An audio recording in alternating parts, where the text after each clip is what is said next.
Keep your wife off the mother internet. Many watched this and thought this was just comedy, but it wasn't. You still want to stay with him? Yeah, I mean... Why? Yeah. I never actually asked. Why? How me and Akaash met 2015. Courtney says to Manu, like, oh, there's like this funny, like, Punjabi comic, you know, he's on this podcast and he's really funny, like you should check it out. And my sister kind of became a fan of his. It was like so in the nascent stage of his career, like he had just gotten Wild 'N Out. I had like 7 MTV shows. I wasn't making crazy money. I was making like low 6 figures, but my girlfriend at the time, she moved into our place, and then all of a sudden, end of 2017, all the shows started suddenly getting canceled one by one. So 2018, we're doing Flagrant. My wife, financially anxious person, is like, what is going on? Is this what it's going to be? I met my husband in 2015. I was 22. He was 31. I was very young in life experience, and he was like very young in relationship experience. 3 years later, like around 2017 or 2018, the problem started to worsen because like the honeymoon stage had kind of ended. My husband would just like hold everything in, and then he would start like screaming at me. We both grew up in trauma households. But then in 2018, like all of the opportunities started to dry up. He wasn't really getting any attention from the industry, so he was pretty much losing all his income. Everything came to a head when my mother-in-law came to visit us. I was being very distant because of everything we were going through. Akaash was very stressed, and I think she kind of internalized it like that I was being bitchy towards her or passive aggressive towards her. It was a huge fight between all of us. Basically, Akaash did not defend me, and I was like, okay, I don't know if I can be in a relationship with this person. Gorgeous. Me? No. So that's what you gotta do. I gotta work my ass off, and then every time she starts looking at me and she starts assessing my beauty, I just throw a bag at that bitch.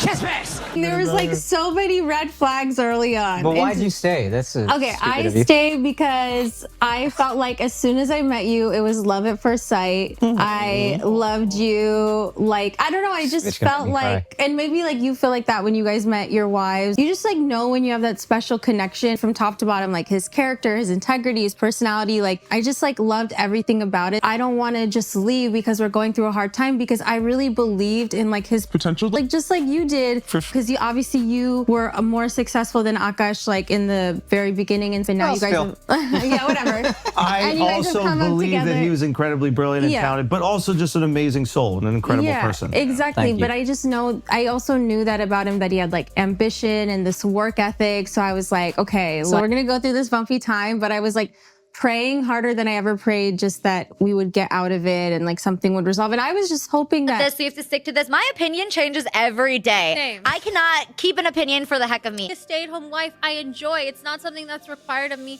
I don't have to like June Cleaver and like be vacuuming every day in pearls and a dress. Stop knocking people for what they choose. Choice feminism is the idea that since women have now garnered these rights and have reached a certain level of equality, that any choice that they make in this society is a reflection of feminism because it exemplifies their newfound freedom. And this is for the man. This Akaash Singh situation, this is what happens when you ignore your own pain, have poor communication skills, and do not assert your boundaries. On the surface, this was just another podcast, a married couple, a comedian panel, and a few uncomfortable jokes. But underneath, there was something else happening.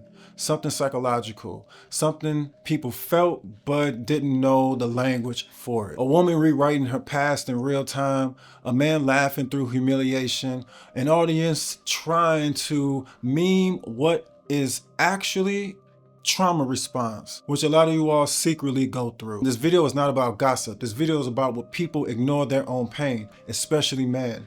And when women dodge accountability, and when the internet prescribes advice that makes everything worse. Before we talk about her, before we talk about him, we're gonna start with one thing nobody wants to admit. Because this starts with men. Let's get this straight. A lot of you men create your own suffering and don't even know it. A lot of you are Akaash, and a lot of you are even in a worse situation than this.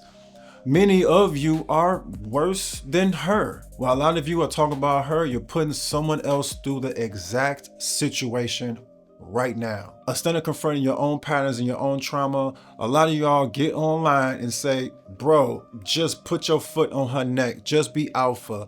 My girl wouldn't put me through that. I wouldn't go through that. Just tell her what it is, as if it's just that easy. No logic, no psychology, no self-awareness, just archaic solutions to modern emotional problems. And I'm all for men, but here's the irony.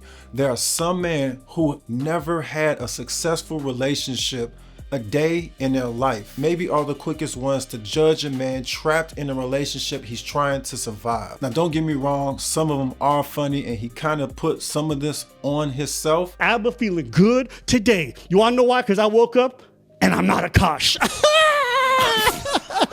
We're feeling so good. Not Steph Curry with the shot, boy. They call her chicken curry. God damn. Jada Pinkett Singh was hilarious. They said her podcast is called Red Dot Table Talk. Red Dot Table Talk. Another thing before we go to commercial, man, these racist jokes be so good. They be rooted in racist. Like, come on, man. You gotta laugh at some of these. We asked her, like, was any of this shit funny? She was like, nah, Red Dot Table Talk was Jada Pinkett Singh is the host of Red Dot Table Talk. That's fantastic. Man, get that man a He has this thing where, like, on his birthday, it has to be this insane day, and like I have to be so nice to him, and like I can't be selfish that day. It's crazy, honestly. Yeah, like, are you even his wife? Like, do you love him? Who are you? It's like she's meant to be here, I'll be honest, like as soon as we started our relationship, we realized that this was gonna be like an issue, so we decided that not to celebrate my birthday. And you still stayed with her? You know, instead he gets me a gift on my birthday, on his birthday, sorry. So it's like so much better that way. I don't really care about my birthday, you know? Yeah. Brother, blink twice if you need help. No. Out of all the comedy shows you have done, your marriage is the funniest thing you As long as I get that diamond ring, all will be well. Diamond ring! I actually missed back in college when 10 guys used to come to my house. 10 friends. 10 friends, yeah, sure. 10 They friends. were really hot guys. Yeah. Saw a funny one that was, actually I thought it was very disrespectful. Not funny at all. It said, call her daddy, more like call center daddy. I was like, That's good. She said that Akaash's balls smell like a homeless person. They drag him, humiliate him, but they offer advice that makes the situation worse. And then you wonder why women hate us and why a lot of you men are taking your balls and going home. But let's just be fair and let's tell the truth. The situation is hard. The situation is arduous, it's layered, and psychological. And yes, she's wrong, but he needs help, and not the kind of help that requires domination, and that will only make the situation break him further. So let's break this down. Before we analyze her, let's look at him. Everyone saw the disrespect, but almost no one saw the bond that's keeping them there. Do you consider yourself a good gold digger? Yeah. Because I invested low and waited for it to go high. You're a gold prospect. Yeah, that's not a gold digger. Exactly. Yeah, you're like a, what is that? You're like a hedge fund manager. Yeah, you're like Akaash with Bitcoin. Exactly. Yeah. And it's like, She bought much lower than I did. she bought at the bottom, dude. She could not have bought That is lower. something that... Have you been like stern with your wife more now? So she don't buy the hype on the internet? What, with the hype that she's a gold digging whore? No, that you're a simp or whatever. Like, No. We both stayed offline because we knew this wasn't going to be good to watch. Yeah. So we were both offline. That was the one good thing. Isn't that scarier though when you're just getting these texts like, hope you're Almost. okay? So it's better to not see it, but then every time someone texts me, I'd be like, this caught your fucking algorithm? What's going on? How big is this? I have my like DC cousins who like older and like adults and like they hit me. They're like, what is going on? They were angry at Jesleen, bro. They were pissed because they love you. Yeah. They love you. Yeah. And they're like, yo, no. He goes, how do we kill her? See, trauma bond dynamics are kind of simple if you look closely. Intermittent reinforcement, public humiliation, and private validation. Dopamine, when she's sweet, supportive, and loving. Cortisol, when she embarrasses him on camera. Oxytocin, because in the beginning, she was nurturing.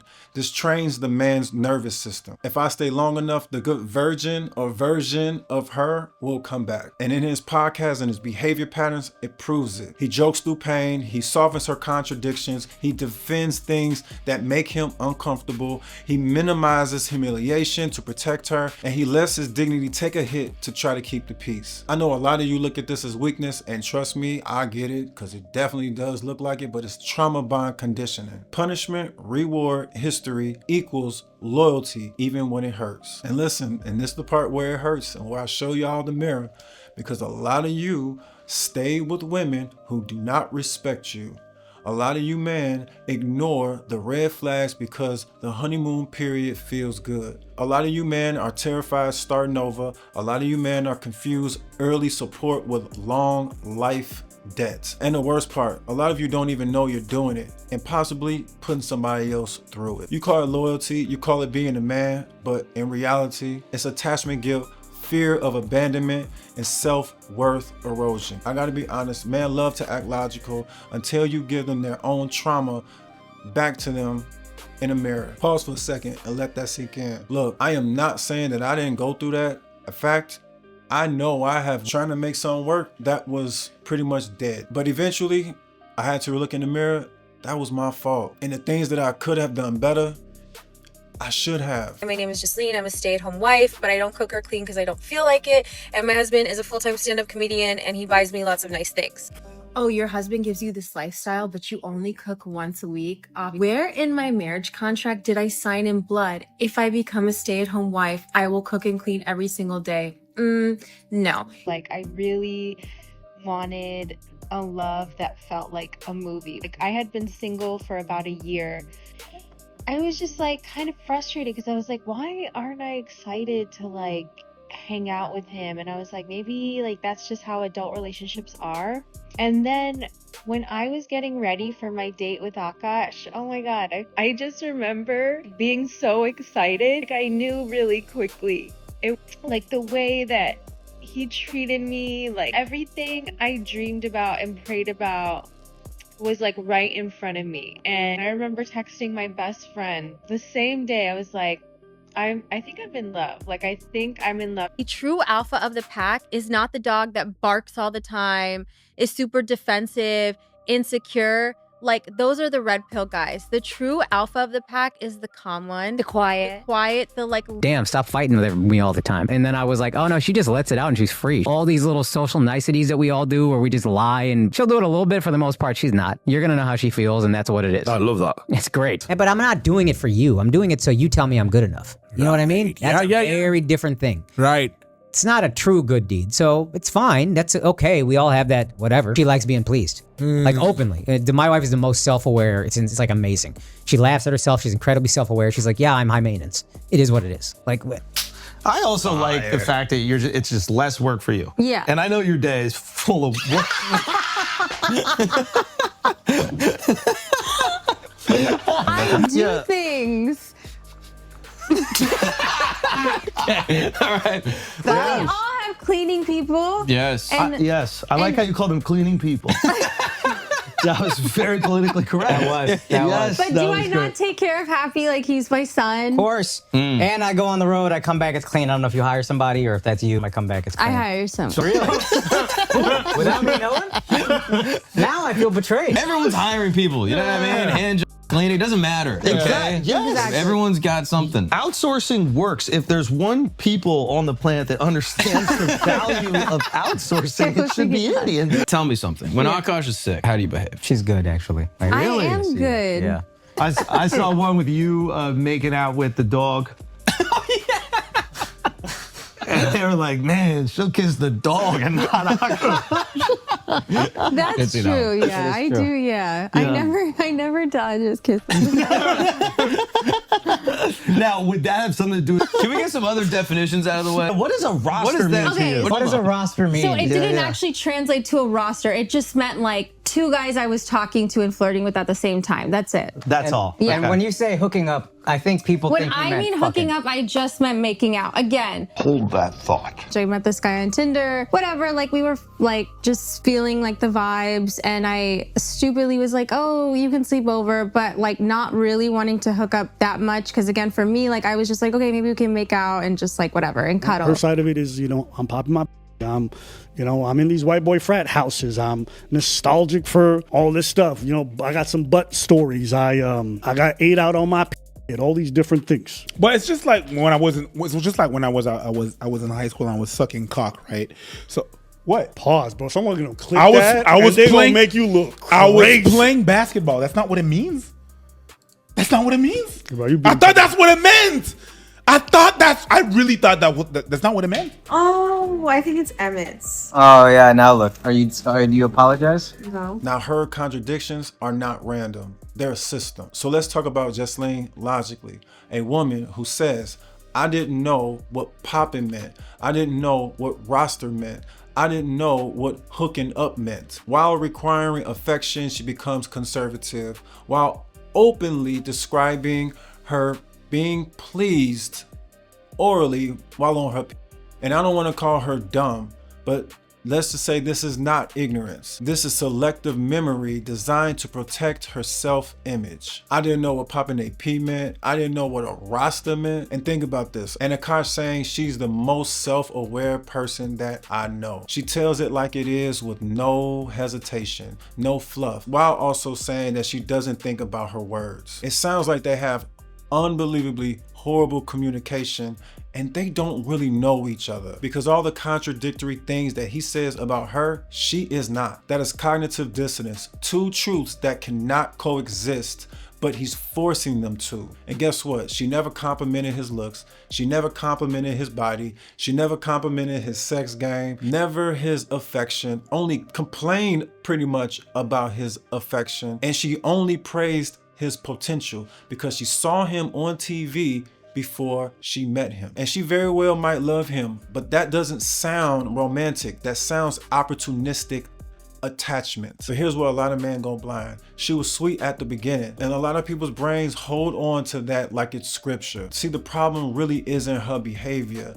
It's what it's doing to his identity. She doesn't cook clean because cleaning is hard and it'll mess up her cuticles. She doesn't take care of him when he's sick. She doesn't want kids because her skincare is more important. She wants a surrogate. She thinks 6 figures is broke. She seems like she's creating trauma that sends him to therapy, but she doesn't seem to know it or be aware of it. What's hers is hers and what's his is theirs, because she still thinks that he should take care of her because he was once broke. But this isn't about chores, this is about identity erosion. When a human is consistently being told indirectly, you're never enough, you were broke, you need to provide more, my comfort is more important than your mental health, it rewires his sense of self. He becomes apologetic, hyper accommodating, overly grateful, conflict avoidant, and emotionally muted. He becomes a man surviving his own relationship, not living it. I know a lot of people think that he's trying to be funny, but a lot of people can see through it. That's a fawn response. The trauma response where you please people to avoid conflict. He makes himself the punchline, self-deprecates before others can, laughs at things that hurt him, apologizes for things that he didn't do, minimizes himself to maintain peace. This is what happens when a man's nervous system learns. Conflict, danger, disagreement, humiliation, silence, safety. Man call it humor, but a lot of times, honestly,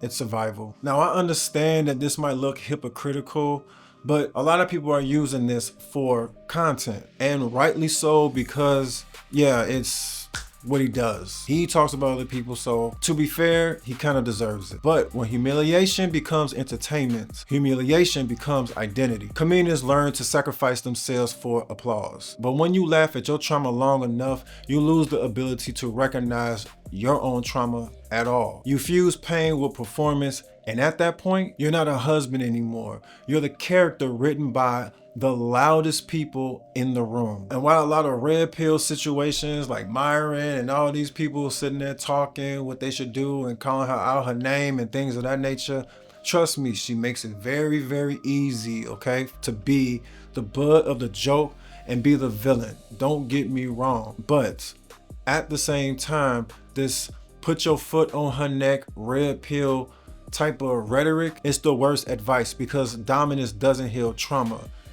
It just magnifies it. Like I said, men who give this advice aren't logical. They're unhealed and unhinged. They want revenge fantasies, not solutions. Akaash doesn't need to dominate her. He needs to find himself. He needs boundaries. He needs clarity. He needs to understand the person that he is with. He needs better communication skills. He needs emotional stability. He needs to separate who she was from who she is now. And he needs space to see the truth, because she was there at the beginning, but now she's hurting him even more. And if he got up and left and took some time away, it wouldn't be betrayal.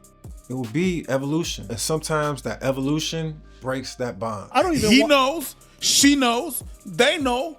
Move on. So what's the moral? It's not about her. It's not about him. It's not about the podcast. What is it about? People really do need to stay in their place, and what feminism and everything, it destroyed the ecosystem of humanity, because now we really don't know what we're supposed to do. But at the same time, feminism did open up a void, a vessel where men should be able to express themselves in a healthy environment. And I am definitely not talking about being soft-spoken, not letting men be men, or even going to therapists who have an agenda where their ideology is feminism, to keep men literally down under this form of patriarchy. There is a balance. I think a lot of men are weak, and you fixing your brain and try to understanding yourself is only strong. It's strength. Not living in this world like a zombie, just building your body, but not building your mind. Your strength is your mind. So just because you get money does not mean you are equipped to understand another individual, to help that individual, whether it's a woman or it's a child, your homie, or yourself, because there are too many men that are weak. There are tons of men who are pussies. There are too many men who are bees.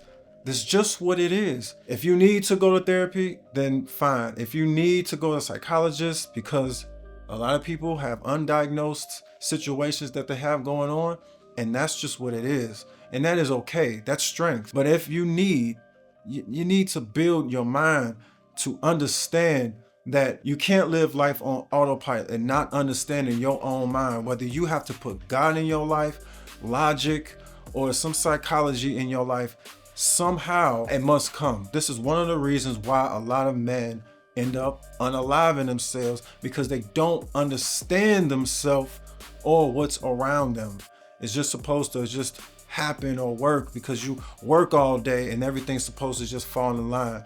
You also have to know how to talk to women. You have to understand you have boundaries, not to be dominant over a woman, but to let her know, I will not tolerate this. You don't have to yell at her. You don't have to scream at her. You don't have to belittle her. You don't have to berate her. You don't have to call her out her name, disrespect her at all. You just have to lay your boundaries down on the table. And yes, people make mistakes. You are allowed to make mistakes as well. But at the same time, these boundaries are not suggestions. They are to be enforced so you can have a successful relationship. And there's a lot of other things and other attributes that can provide a successful and happy relationship that a lot of people, quite frankly, do not know. And a lot of people think that you just get into a relationship that's just autopilot and supposed to be happy and free. Relationships are almost everyday communication and understanding. It's a teamwork in this modern day society, because what we did in the 50s is why women got pissed off at us, and what we're doing right now is taking our balls and go home and acting like bitches. This ain't working either. We have to be men and still stand up for what is right. Doesn't mean we put women on our foot. We just need to recalibrate things in this modern society, because too many men are terrified to admit that they're in pain. That's why they stay. That's why they joke. That's why they defend. That's why they collapse into a role that they think keeps the peace. Or even worse, that might put them in jail and might make them an individual that will make them do something that they would never dream of doing. But a lot of people avoid this. Did Akaash put some of this onto himself? Yes. But Akaash, honestly, indirectly is just asking for help, screaming about him having a virgin wife and being proud of it, but not when it takes your dignity. Akaash isn't trying to convince the world that he chose a good wife. He's trying to convince himself that he didn't choose wrong. Because once a man admits, and trust me, I have been through this, the person I built my life with is slowly dismantling me, because then he'll have to force something that's scarier than humiliation. He might have to rebuild himself from zero. And many humans, especially men, would rather rewrite reality than rewrite their entire identity. And that's the tragedy behind the laughter. And a warning for every man watching: if you ignore your pain long enough, you will eventually defend the person causing it. Or even worse, becoming something that you never thought you would become, and eventually losing everything. If you're a man watching this, or possibly even a woman that has gone through this, and you recognize yourself, don't argue with me in the comments. Maybe even have a healthy dialogue, if you will, or talk to yourself. Put in the comments that you've been through this and tell your story. Like, comment, share, subscribe for more logic. God bless. And yeah, I don't know. Peace. All right.